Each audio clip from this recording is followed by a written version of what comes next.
ओम शांति। कैसा लगता है जब बाबा कहता है सच्चे रहो मेरे से? डर लगता है? भाई लोग बताओ, गलती हो गई बाबा को बताऊं, क्या होगा? बाबा की नजरों से गिर तो नहीं जाएंगे?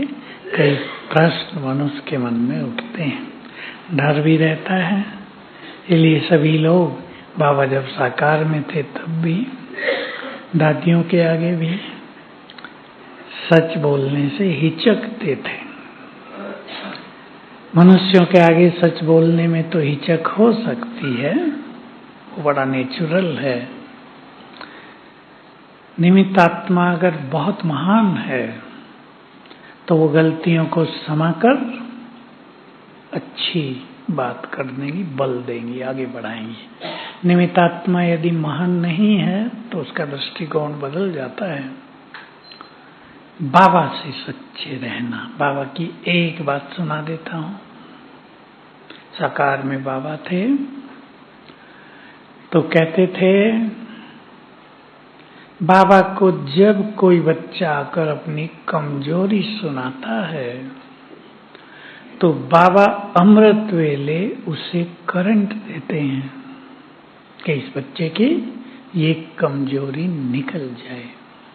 ये ब्रह्मा बाबा की विशेष बात थी। शिव बाबा तो साथ में है ही, अब दोनों ऊपर से वाइब्रेशंस देते हैं। और हमने आज तक देखा कई लोग ऐसे भी रहे। एक चीज मैं पहले कहता हूं आपको कि जो गलती की वो साफ साफ बता दी, ठीक है, खुश रहे ऊपर वाले या बाबा, लेकिन क्या कमी रह गई? क्या रह जाती है? गलती करते रहे, साफ बताते रहे, गलतियों को करेक्ट नहीं किया तो बाबा का प्यार तो मिल गया लेकिन बल नहीं मिला। हमें केवल प्यार ही नहीं चाहिए, शक्तियां भी चाहिए, शांति भी बहुत चाहिए। इतनी शांति कि हमारी शांति हमारी शक्ति बन जाए। हमें पवित्रता भी बहुत चाहिए। अब कोई अपवित्र बनता रहे और बाबा को सुनाता रहे तो बाबा राजी होगा क्या? नहीं। बल भी देगा लेकिन पुरुषार्थ तो खुद को करना होगा। तो हम बाबा के सामने क्लियर रहें। केवल गलतियां ही नहीं सुनानी होती, अपना श्रेष्ठ पुरुषार्थ, अच्छा पुरुषार्थ भी, हमने क्या क्या अच्छा किया वो भी। हम एक संकल्प करेंगे, आज भट्टी की समाप्ति हो जाएगी। हम लगातार जीवन में बाबा से जुड़े रहें। योग कम भी लगे लेकिन बाबा से जुड़े रहें। समझते हैं इस बात को? कनेक्शन बना रहे। लौकिक में दो लोग हों, संबंधी हों, बाप बच्चे हों या फ्रेंड हो बहुत अच्छे, या और कोई क्लोज रिलेशनशिप हो, एक के पास कोई समस्या आई हो लेकिन दूसरे को बताई ना हो तो जब वो बढ़ जाएगी दूसरा व्यक्ति क्या कहेगा? यार तुमने इतना दिन मुझे बताया ही नहीं, बताते तो हम ये करते, होगा ना? बाबा से भी हमारा कनेक्शन और कांटेक्ट बना रहे। कैसे बना रहे? बातें भी होती रहें। सीख लें आप सभी ये, दिन में कम से कम 5-7 बार कुछ भी काम कर रहे हैं, जैसे बाबा से आज्ञा लेकर कर लें, बहुत अच्छा रहेगा। सहज बात, बाबा फलानी जगह जा रहे हैं, आप भी चलो, आज्ञा दो हमें। फिर ऐसा भी होने लगेगा अगर वहां नहीं भेजना है तो बुद्धि में तेज संकल्प आने लगेगा, नो। आगे चल के ऐसा समय आएगा और ऐसे अनुभव होंगे जैसे भक्ति में, शास्त्रों में आकाशवाणी की चर्चा है ना, ऊपर से वाह हो जाएगी। बहुतों की जगह चर्चा है, श्री कृष्ण का जन्म हुआ, ऊपर से आकाशवाणी हुई, इसे नंद के वहां ले जाओ।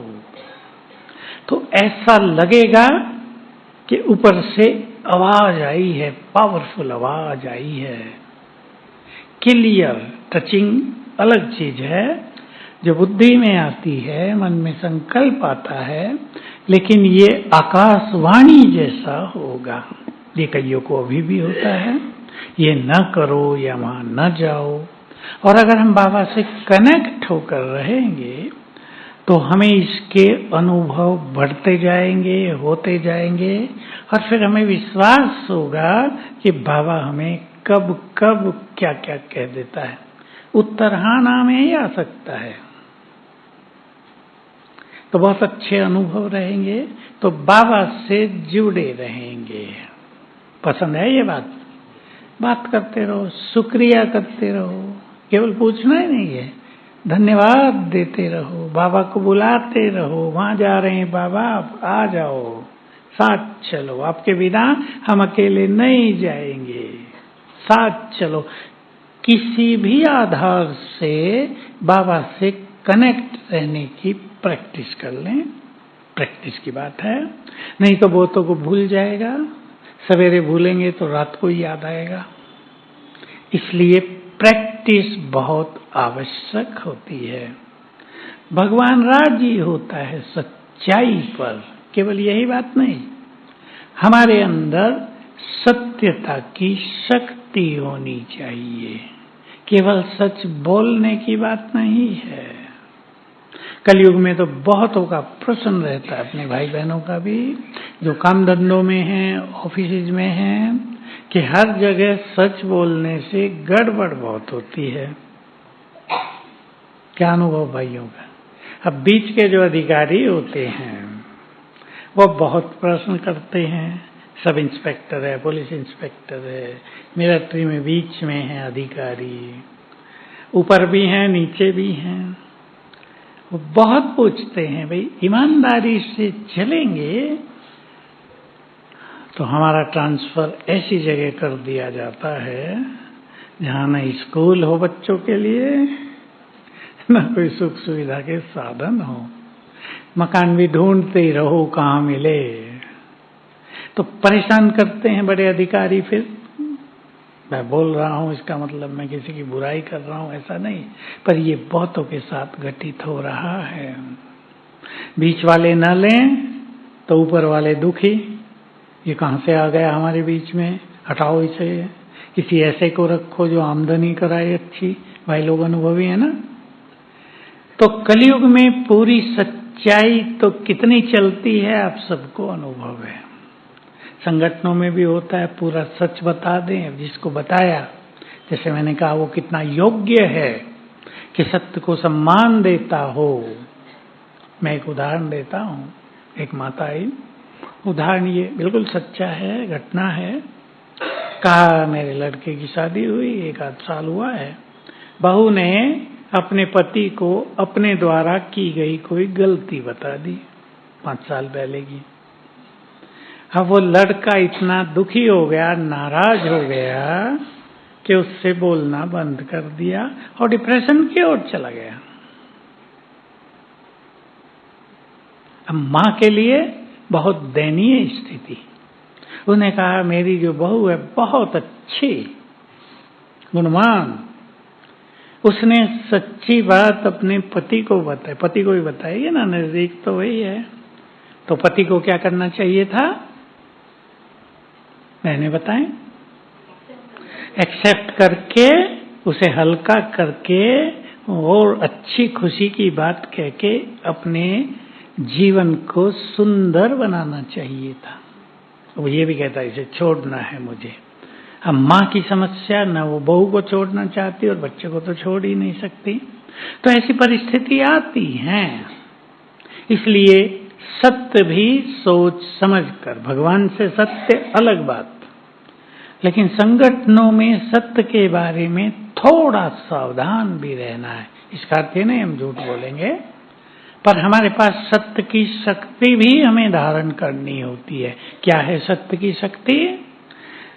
हमें सत्य स्वरूप का ज्ञान मिला, आत्मा के सत्य स्वरूप का पूरा ज्ञान मिला, जो शास्त्रों में अभी तक क्लियर नहीं था। 6 ऋषियों ने 6 दर्शन लिखे, उपनिषद लिखे, उनमें बहुत सारी चर्चाएं हैं आत्मज्ञान की, लेकिन सारे पढ़ने के बाद भी किसी को ये क्लियर नहीं होता कि आत्मा क्या है। गीता के दूसरे अध्याय में तो सीधा सीधा ज्ञान है आत्मा का, और बहुत स्पष्ट ज्ञान है, लेकिन कोई भी आत्माभिमानी होने का अभ्यास करता कोई गीता पाठी, गीता का विद्वान, गीता का स्पीकर कोई नहीं करता। बाबा ने हमें स्वरूप में स्थित होना सिखाया है। जितना जितना अपने सत्य स्वरूप में हम स्थित होंगे, क्या होगा? सत्य की शक्ति आएगी आत्मा में, परमात्मा के सत्य स्वरूप का ज्ञान मिला। आप एक चीज पे विचार करें, देखो गंभीरता से चिंतन करेंगे आज यहाँ बैठकर सभी भाई बहनें। बाबा ने बताया तुम आत्माओं का मूल स्वरूप परम पवित्र है, बताया ना, हम जानते हैं, हमने मान भी लिया। लेकिन अगर इसका हम बहुत अच्छी तरह चिंतन और अभ्यास करेंगे, अपने से बातें करेंगे, हे आत्मा तुम संपूर्ण पवित्र थी, गिरावट आई है, अब फिर से बाबा ने तुम्हें जगाया है, अब जगो। पवित्रता तुम्हारा रियल स्वरूप है, ये सत्यता है तुम्हारी, ये विकार असत्य हैं, तो प्योरिटी बढ़ती जाएगी और प्योरिटी की शक्ति बढ़ेगी।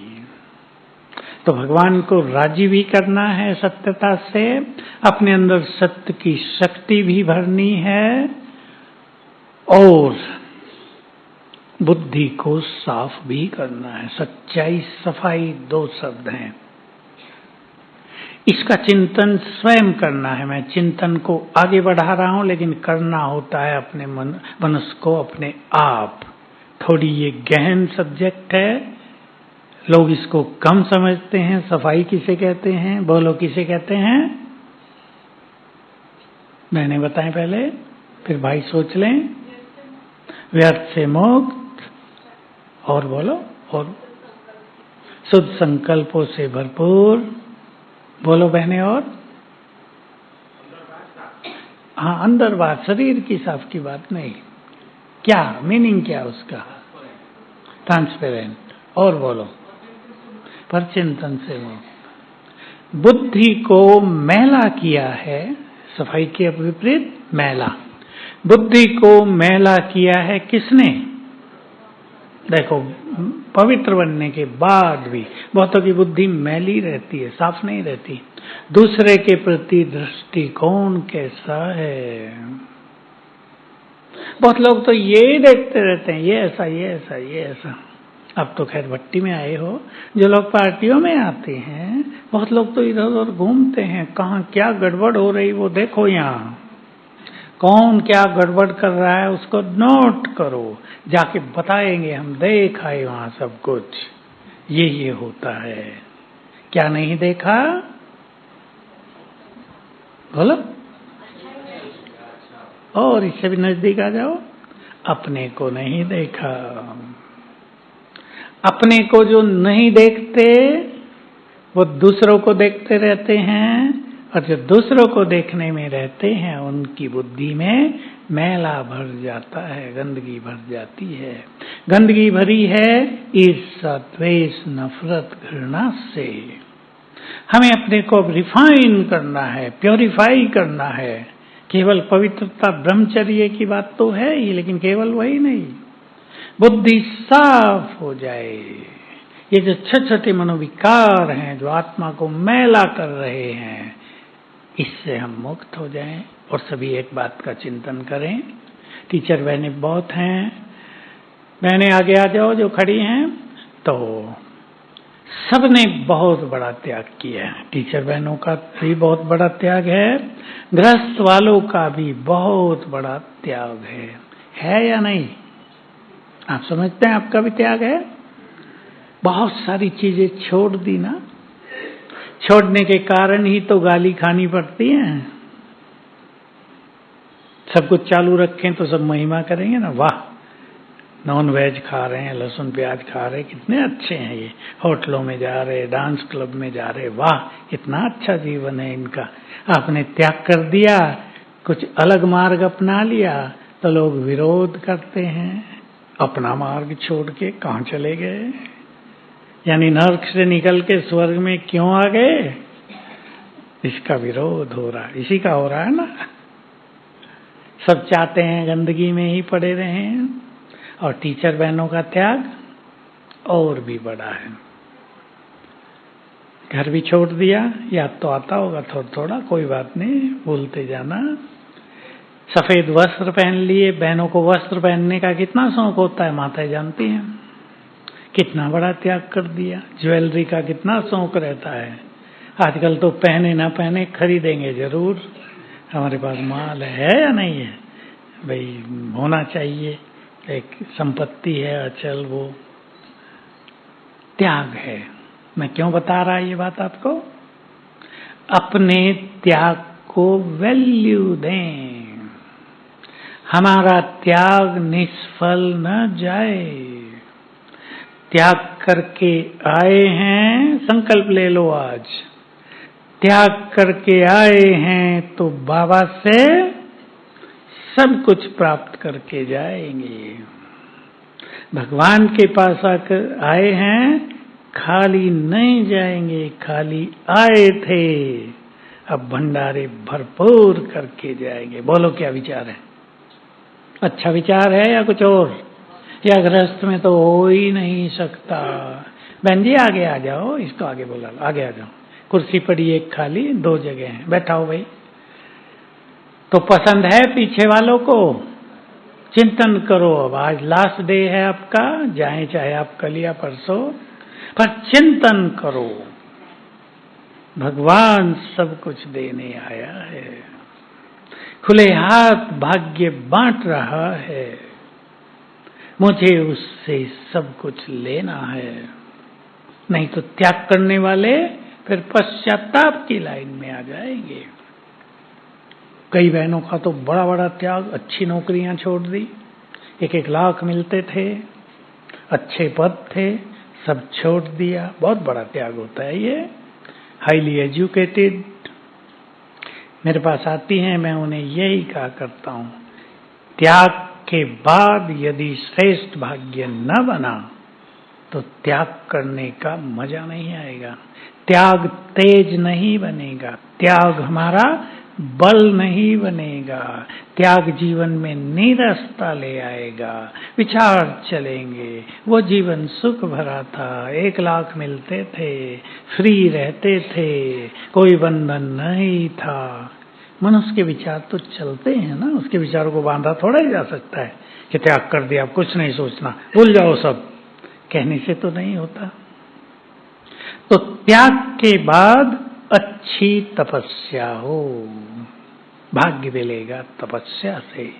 सभी अपने जीवन में आज भी चिंतन करना और इस चिंतन को चालू रखना। जब मैं आया मधुबन में, 69 की बात है, ये बाबा की ट्रेनिंग क्लास के थे, ये ट्रेनिंग सेक्शन है ना, आपको पता हो, शांति स्तंभ के उधर ऊपर वाली बिल्डिंग, ये बाबा बना कर गए थे। जब हम आए तो उसमें फर्श हुआ था, तो हमारी ड्यूटी पानी देने की होती थी। पानी देते हैं ना, फर्श पे डालते हैं, सफाई करते थे रोज, 5-6 कमरे थे ऊपर।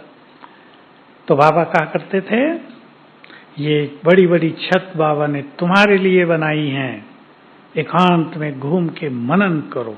मुझे बात बहुत प्रिय लगी, मैं घूमने लगा। एक संकल्प सुना रहा हूं, सब ले लो आज वो संकल्प। हम बाबा के पास क्यों आए हैं? चिंतन, अपने को मोटिवेट खुद करना है, सेल्फ मोटिवेशन। डिमोटिवेट करने वाली बातें तो बहुत हैं जिंदगी में, साथी भी कर सकते हैं, अपने पुरुषार्थ की ढिलाई भी कर देती है। डिमोटिवेशन माना नशे को, उमंग उत्साह को डाउन करना। वो तो आपे ही हो जाता है। कोई भी चीज डाउन आपे ही होती है। ऊपर करने के लिए हमें नीचे से फोर्स देना पड़ता है। पढ़ते थे छोटी क्लासेज में फिजिक्स में, किसी भी चीज को ऊपर फेंकना हो तो नीचे से फोर्स लगाना पड़ता है, ऊपर से नीचे तो वो आपे ही गिर जाएगी। तो हमें भी अपने को मोटिवेट करना, प्रेरित करना है रोज, ये रोज करना चाहिए। मैं उन दिनों हर हफ्ते लिखता था अपनी डायरी में, तुम यहाँ क्यों आए हो। अगर थोड़ा भी परचिंतन चलता था तो लिखा जाता था, परचिंतन करने आए हो यहाँ। क्योंकि मेरा प्यार तो और कहीं नहीं था, एक ही चीज से था, पढ़ाई से लौकिक। तो एकदम तेज विचार आता था, तुमने पढ़ाई इसीलिए छोड़ी है क्या, पर चिंतन करने के लिए। पर चिंतन ही करना था तो वहीं रहते, इधर क्यों आए हो। तो बहुत अच्छा मोटिवेशन मिलता था। सभी ये स्वयं से बातें करने की कला सीख लें। भाई कोई इन्हें बैठाओ, बताओ इधर जगह खाली, बता दो इन माताओं को। कोई एक टीचर बहन जरा ध्यान दो, आपके पास माताएं खड़ी हैं बहन, कह दो इन्हें यहाँ आ जाए। तो सभी अपने से बातें करेंगे। स्वपुरुषार्थ का अति सुंदर तरीका है खुद से खुद बातें करना। लेकिन कौन कर सकता है खुद से बातें? जो बोलो, जो दूसरों से ज्यादा बातें ना करते हों। दूसरों से बातें करेंगे तो क्या होगा? नहीं, टाइम तो जाएगा ही। जो बातें हुई उसका चिंतन चलेगा, एकाग्रता नष्ट होगी, तो स्वचिंतन होगा नहीं। इसलिए जो लोग बातों में रहते हैं वो योगी नहीं बन सकते, वो एकाग्रचित नहीं हो सकते। बातें तो बहुत होती हैं। जिनमें भी ये संस्कार हो वो अपने को बदलने का लक्ष्य बनाएं। दो बहनें मिलेंगी तो कौन सी बातें करेंगी? आज मैं देख रहा था, मैं क्लास में आगे जा रहा, 2-3 माताएं पीछे आ रही हैं। अब वो वहां से और क्लास के दरवाजे तक जाने तक चुप नहीं रही, वो बोलती रही कुछ कुछ। आज मैं चाय लेने वहां गई थी, तुमने तो कमरे में ही मंगा ली थी। अब देखो मुरली सुनने जा रहे हैं, चर्चा चाय की हो रही है। एकाग्रता खत्म हो जाती है। बचेंगे इन बातों से, बचेंगे या नहीं? बोलो, बचेंगे या नहीं? क्योंकि इन बातों में कोई दम तो होता नहीं। अब तुमने कहाँ चाय पी, मैंने कहाँ पी, तुमने मीठी पी, मैंने फीकी पी, इनमें कोई दम है? इन सब से एकाग्रता नष्ट होती है। बातें बहुत छोटी हो रही हैं और शक्ति बहुत बड़ी जा रही है। चिंतन करेंगे, बातें बहुत छोटी हो रही। माताएं मेरी ओर ध्यान दो, उधर नहीं, इधर बात हो रही है। बातें छोटी हो रही हैं, शक्ति बड़ी जा रही है। चिंतन करो। मेरे कहने से काम नहीं चलेगा, ये खुद चिंतन करेंगे। मैं तो केवल आपको चिंतन दे रहा हूं। चिंतन करो, मुझे क्या करना है। मैं आपको एक संकल्प दे रहा हूं, अपने पुरुषार्थ का कुछ लक्ष्य बनाकर जाओ। लक्ष्य के बिना मनुष्य का पुरुषार्थ तेज नहीं होता है। लक्ष्य कौन सा? बोलो भाई, बोलो कौन सा लक्ष्य? बोलो।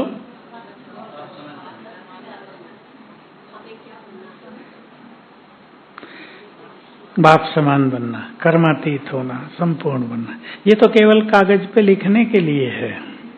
मैं थोड़ा साफ साफ बोलता हूँ। बहन जी ने कहा हम छोटे छोटे लक्ष्य बनाएं।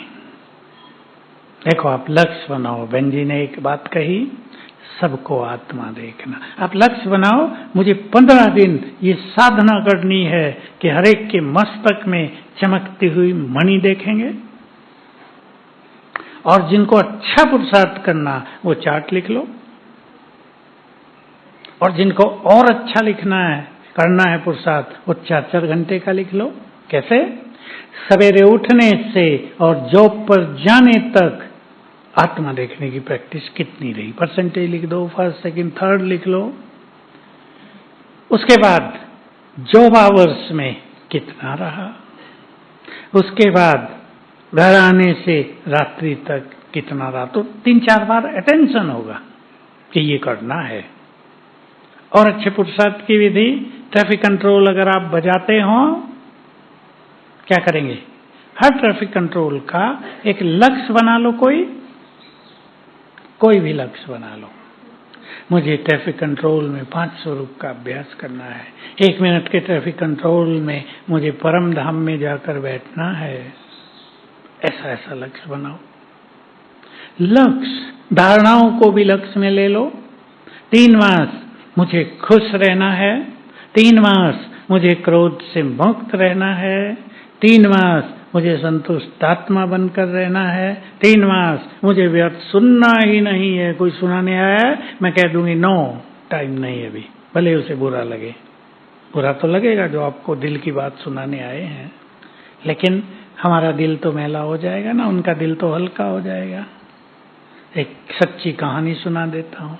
एक बड़े आदमी गुजरात में ज्ञान में, दोनों पति पत्नी, वो जो बहन थी, अब कई बहनों का हाल थोड़ा खस्ता ही होता है, उसकी एक सखी के पति की मृत्यु हो गई। वो रात को उसके पास आ गई 10 बजे। दोनों सारी रात छत पे बैठी रही।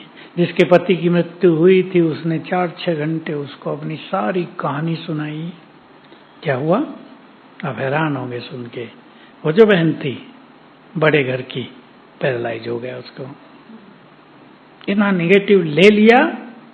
सुनना तो सहज है, लेकिन अपने अंदर ले लेना ये भी कईयों को बहुत सहज हो रहा है। न लेना ये सबसे आता नहीं है। पैरालाइज हो गया। भाई एमएलए था, अच्छे हॉस्पिटल में ट्रीटमेंट हुई, 15 दिन हुआ, कुछ नहीं हुआ। उसने कहा आपके बस का नहीं है केस। उसे पता था दोनों शायद रात ऊपर बैठी थी। उसको घर ले आया, उसको रोज मुरली सुनाई, अच्छी अच्छी नशे की बातें सुनाई, कुछ क्लासेस सुनाई, तब वो 2-3 मास में ठीक हो गई।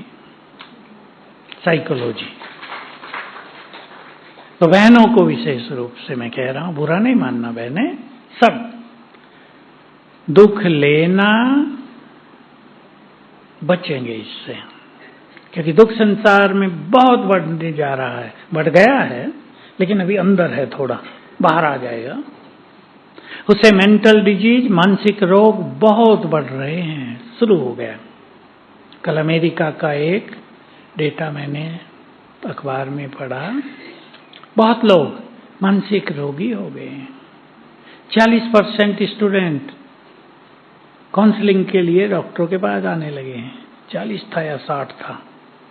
इतने लोगों को, इतने % लोगों को रात को नींद नहीं आती है, नींद की दवाई खा रहे हैं, गोली खा रहे हैं। अमेरिका आदि में ये हाल ज्यादा है। हमारे देश में नींद की समस्या अभी कम है। आपको आती है सबको नींद, या उठने में मुश्किल होती है? इतने सोते हैं कि सवेरे उठाना पड़ता है बहुत कठिनाई से। भारत में अभी थोड़ा दूसरे वाइब्रेशंस हैं, लेकिन बहुत देशों में जहां भय बहुत होता है, लड़े रूस और यूक्रेन, और डर हो गया इस देश में, कहीं एटम बम न छोड़ दे रशिया, कुछ हो न जाए, मरे वहां लोग, भयभीत यहाँ। ये सब बहुत होने जा रहा है, इसलिए अपने को स्ट्रांग बनाएंगे, सभी मजबूत बनाएंगे। उसके लिए बहुत जरूरी है, कल मैंने एक संकल्प पे चर्चा की थी, स्वीकार करना। आज उसका दूसरा रूप, जो कुछ इस सृष्टि पर होगा, जो होने जा रहा है, वो अति खतरनाक है या नहीं? है या बहुत सुंदर है? अति शब्द ही नहीं उसके लिए। उसे स्वीकार कर लो, अभी से कर दो कि ये होना है। मैं, मेरे, मेरा सब जाएंगे। आत्मा को तो जाना ही है, हमारा शरीर भी जाएगा, मेरे जो हैं वो भी जाएंगे, और जो मेरा माल है वो रहेगा या जाएगा? बोल नहीं रहे दिल से, मेरा माल जाएगा या रहेगा? लेकिन खुशी कब होगी? जाने की खुशी। और बोलो, ठीक बोला आपने, सब कुछ सफल कर दिया होगा तो गया ही नहीं कुछ, सफल हो गया। बाबा को अर्पित कर दिया होगा, मन से भी कर दिया, नहीं तुम्हारा है, जाएगा, तुम्हारा जाएगा, हमारा थोड़ा ही जाएगा। लेकिन एक बात और, जब अच्छा माल मिल रहा हो, जा रहा हो 1 रुपया और मिल रहा हो 1 करोड़, तो जाने वाले की दुख होगा? जाने दो, और चले जाएं जो भी रखे, कागज के नोट सब चले जाएं। सोने की मोहरें मिल रही हैं। सतयुग में तो बहनों की साड़ियों में भी हीरे जड़े होंगे। आपको पता है ना, आजकल भी मोती जड़ते हैं, वो वहीं की निशानी है। यहाँ राजस्थान में बहुत प्रचलन है, आदिवासियों में तो सितारे जड़े ही रहते हैं कपड़ों पे, वो हीरे जड़ेंगे, सोने की जरी होगी। अथाह धन संपदा, शरीर सोने से भरा होगा, क्योंकि सोने का टच निरोग रखता है मनुष्य को। वहां तो रोग की बात भी नहीं है, पर सोने के टच से अच्छे वाइब्रेशंस जाएंगे, निरोग रहेंगे। मैं तो कभी कहा करता था, आज याद आ गई बहुत सालों के बाद, पाउडर भी सोने का होगा। पता आपको इसकी बात? सोने का पाउडर बनता है, उसमें कुछ कुछ मिक्स कर देंगे, मलेंगे हल्का हल्का, सोने का होगा पाउडर। मैंने ये बात तब से जान ली थी। अफ्रीका में बहुत सोना होता था, बहुत सोना अफ्रीका में। अफ्रीका का पता है ना, सागर के उस तरफ है, अथाह सोना। तो वर्णन आया था कि वहां का राजा स्नान करने से पहले सोने के पाउडर की मालिश कराता था। होता है वो सब। कितना सोना था?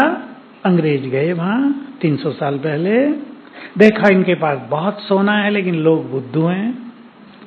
तो दूसरी बार जल्दी गए, मिरर बना के ले गए, शीशे, दर्पण, दिखाया मुंह, अरे इसमें तो हम दिखते हैं, इतना अच्छा। कितनी कीमत है? 1 किलो सोना, बस, ज्यादा नहीं। अंदर गए, सोना उनके पास बहुत होता था, 1 लाके दे दिया, लो, किलो से भी ज्यादा। अंग्रेजों ने समझ लिया, इसलिए वहां से बहुत माल ले गए ब्रिटिशर्स लोग। तो आपके पास अथाह धन संपदा होगी, अगर ये याद रहेगा तो चाहे सब कुछ चला जाए, चिंता होगी ही नहीं। इसलिए पुरुषार्थ में भविष्य प्राप्तियों का नशा बहुत आवश्यक है। ये बात केवल चर्चित थी ब्रह्मा बाबा की, मामा की गुप्त थी, मामा कभी बताती नहीं थी, पर नशा तो भविष्य का मामा को बहुत ज्यादा था। क्या रहता होगा? मैं ये शरीर छोड़कर क्या बनूंगी? जिसके नाम से ही धन संपदा बढ़ जाती है, जिसके आह्वान होता है धन संपदा के लिए। लेकिन ब्रह्मा बाबा, भविष्य का नशा बहुत था उन्हें, और जब भविष्य का नशा बहुत होता है तो वर्तमान की निगेटिविटी सब लोप हो जाती है। बहुत नशा था। दीदी मुझे सुनाया करती थी, क्लास में सुना दी दीदी मनमोहिनी, कि वो तो बाबा के साथ थी, बाबा के साथ कारोबार में, दीदी थी नेक्स्ट यज्ञ को संभालने वाली। तो कहा, मैं अचानक बाबा के कमरे में जाती थी और बाबा अपनी गद्दी पर घुटनों के बल चलता रहता था, जैसे बच्चे हैं ना, बाबा आप ये क्या कर रहे हो? बच्ची, बाबा को नशा चढ़ा हुआ है, ये बूढ़ा शरीर छोड़कर मैं, मिचनु सिंधी शब्द है, मैं जाकर मिचनु श्री कृष्ण बनूंगा। वाह! तो वही एक्सप्रेशन, वही चेहरा, बिल्कुल संकल्प नहीं, पर वो गहरी फीलिंग। जानकी दादी ने एक बार सुनाया, 3 बजे दिन के वो अपने कमरे में जा रही थी, हिस्ट्री हॉल के पीछे उनका कमरा है। तो 3 बजे तो सब सोए रहते हैं, देखा बाबा हिस्ट्री हॉल में अकेला डांस कर रहा है। दादी पीछे हट गई थोड़ी, लेकिन बाबा ने देख लिया, कहा, आओ बच्ची, बाबा आप डांस कर रहे हो 3 बजे, सब तो सोए हैं, रेस्ट नहीं करते। बच्ची, बाबा को नशा चढ़ा हुआ है, मैं क्या बनने वाला हूँ, विश्व महाराजन, आज था ना स्कॉलरशिप ले लो, पहले तख्त नशीन बन जाओ, पहली पहली गद्दी नशीन। तो ब्रह्मा बाबा को ये भविष्य का नशा बहुत ज्यादा था। सभी अगर वर्तमान को लोप करना चाहते हो तो भविष्य के नशे में चलें। उसी के लिए बाबा ने सिखाया 5 स्वरूपों का अभ्यास। ये शुरू से नहीं सिखाया था, ज्ञान सरोवर बनने से पहले 2-3 साल पहले ओम शांति भवन में बाबा ने, मुझे वो दिन याद रहता जब पहली बार विदेशियों का टर्न था, बहुत सारे थे, हॉल भरा हुआ था विदेशियों से, और बाबा ने 5 स्वरूपों की चर्चा की और तब से कम 5 बार की। और शांतिवन बना तो ड्रिल कराई, जो पुराने हैं उन्हें याद होगा। चलो अपना देव स्वरूप सामने देखो, बाबा कहता था ले आओ अपने सामने, तुम कैसे थे, सिर पे डबल ताज, कंचन काया, संपूर्ण निर्विकारी, पवित्रता का तेज, अथाह धन संपदा, गद्दी नशीन। ये बोल बोल के बाबा ने ड्रिल कराई। तो 5 स्वरूपों का अभ्यास हमारे पुरुषार्थ को बहुत सरल कर देता है। इसलिए ध्यान दें अपने पुरुषार्थ में। दिन में आप भूल भी जाओ, सवेरे 7 बजे तक, जब तक आप मुरली में जाओ, 4 बार कर लो। शाम को ऐसे नियम बना दो, सभी भाई बहनों को शाम को 6 से 8 के बीच 1 घंटा अच्छे अभ्यास अवश्य करने चाहिए। मैंने देखा जिन सेंटरों में शाम को योग चलता है वहाँ की वाइब्रेशंस बहुत सुंदर आकर्षक होते हैं और इन वाइब्रेशंस से ही हमारी सेवाएं बढ़ती हैं। सेवाएं वाइब्रेशन से ज्यादा बढ़ती हैं। जिन सेंटरों में सवेरे का योग बहुत अच्छा चलता है वहाँ भी सेवाएं बहुत बढ़ती हैं। मैंने टीचर बहनों को एक चीज सिखाई थी बहुत पहले, आप सब भी कर लें। सवेरे उठते ही अव्यक्त बाप दादा के महावाक्य चला दो। अभी तो फोन में ही मिलते हैं सब, नहीं तो उस पे ले लो, वो छोटा था पेन ड्राइव, घरों में भी कर सकते हैं आप। 15 मिनट चला दो, आपको ऐसा लगेगा बाबा आ गए हैं। मुझे याद है मैंने यहाँ जब मैं मधुबन में था बहुत साल तक रात्रि क्लास लगातार कराई, तो हमने एक दादी से कह के एक प्रोग्राम करा दिया कि हर गुरुवार को रात को अव्यक्त मुरली चलाएंगे। दादी ने स्वीकृति दी। तो गर्मी के दिन थे और शांति स्तंभ पे क्लास होती थी, अव्यक्त बाबा की मुरली चला दी। टीवी शुरू हुई थी भारत में, पहले टीवी नहीं होती थी, तो टीवी पर अव्यक्त बाबा की मुरली। आपको बड़ा मजा आएगा सुनकर ये बात। सारे मधुबन वाले छते हैं ना चारों ओर, बहनें इधर भाई उधर, कुछ शांति स्तंभ में बैठे हैं और पूरा ऐसा लगता था 1.25 घंटा अव्यक्त बाप दादा से मिलन हो गया। अब तो टीवी सबके पास है। फिर वो आए थे बड़े बड़े, क्या होते थे, VCR क्या बोलते थे पता नहीं उन्हें, हाँ उन पे चलते थे, पूरी वो होती थी कैसेट। अब तो सहज साधन है, चला के देखो अपने घर में, वाइब्रेशंस बहुत आकर्षक हो जाएंगे। तो सभी अपने पुरुषार्थ को तेज गति देंगे। भट्टी से प्लानिंग बना लो।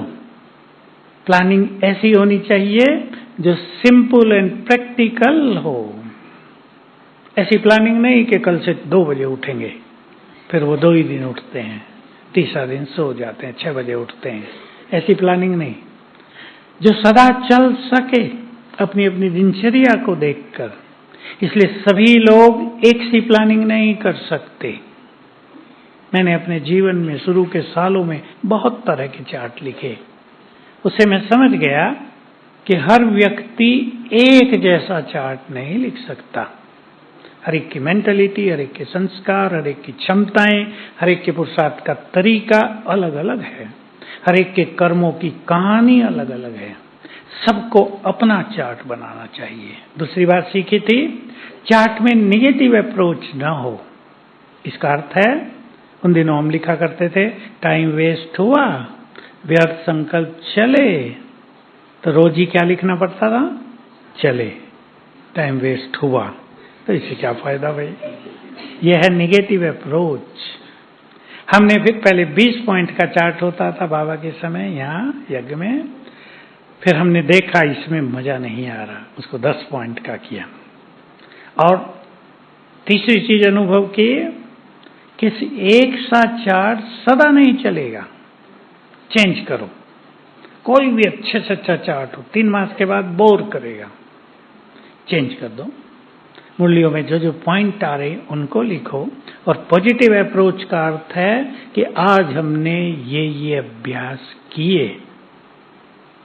पॉजिटिव जो मुरलियों में आते रहते हैं, मुरलियों से आपको रोज अभ्यास मिलेंगे। और सबसे सुंदर चार्ट बाबा ने सिखाया, मुझे तो लगता है मुझे ही सिखाया था वो मुरली में, ये हॉल भी नहीं था। मुझे वो डेट तक याद रहती है, 18 जून 1970 में 18 जून को।